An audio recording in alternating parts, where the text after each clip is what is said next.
ဂျစ်လူမျိုးတွေရဲ့ယုံကြည်ကိုးကွယ်မှုမှာအားလုံးထက်အာဏာအကြီးဆုံးနတ်ဘုရားတစ်ပါးရှိပါတယ်။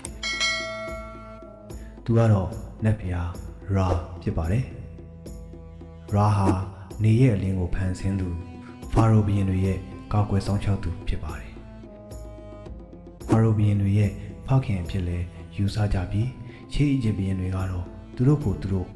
ရာရဲ့သားတော်တွေလို့ကြွေးကြော်ခဲ့ကြပါတယ်။ဒီနေ့ဗီဒီယိုမှာတော့ရာရဲ့ထူးဆန်းလာတဲ့ဒဏ္ဍာရီတွေတမိုင်းနောက်ွယ်ကလိုအပ်ချက်တွေကိုဖော်ပြပေးသွားမှာဖြစ်လို့ဗီဒီယိုကိုအဆုံးထိလိုက်ပါကြည့်ရှုပါလို့ဖိတ်ခေါ်ပါတယ်ခင်ဗျာ။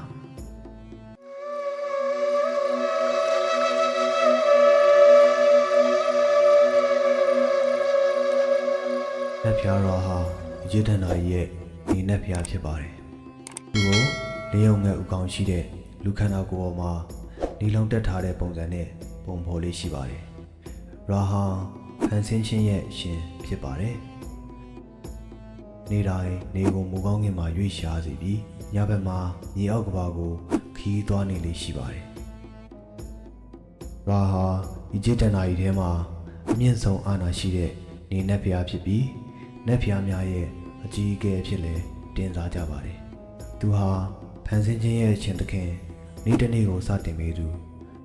နေထွက်တဲ့အခါမိုးကောင်းကင်ကိုနေရောင်ကြီးတည်ဆောင်ပေးသူလည်းဖြစ်ပါတယ်။ရာရဲ့အံ့ဩဖွယ်ရာဒဏ္ဍာရီတစ်ခုကတော့သူဟာလူသားတွေကိုစိတ်ဆိုးပြီးသူ့ရဲ့မျက်လုံးကနေချင်းတင်နတ်ဖျားမှဆက်ဖက်ကိုဖန်ဆင်းပြီးလူသားတွေကိုစက်ပေးခဲ့မှုပါတယ်။အစပိုင်းမှာသွေးဆာနေတဲ့ဆက်မတ်ဟာလူသားများကိုအငမ်းမရတက်ဖြတ်စားတော့ပါတော့တယ်။ဒါပေမဲ့နောက်ပိုင်းမှာရာရဲ့လက်အောက်နတ်ဘုရားငယ်များကသွေးနဲ့တူတဲ့အနီရောင်ဘီယာတစ်မျိုးကိုတိတ်ကြွေးပြီးဆက်မတ်ကိုစိတ်ငြိမ်သွားအောင်လုပ်ခဲ့ကြပါတယ်။တချို့ကဒီစီစဉ်ကိုနတ်ဘုရားတော့ကဦးဆောင်ခဲ့တာလို့ဆိုကြပါတယ်။ရာဟာတခါတရံနတ်ဘုရားအေမွန်နဲ့ပေါင်းဆက်ပြီးအေမွန်ရာအဖြစ်ကိုးကွယ်ခံရပါတယ်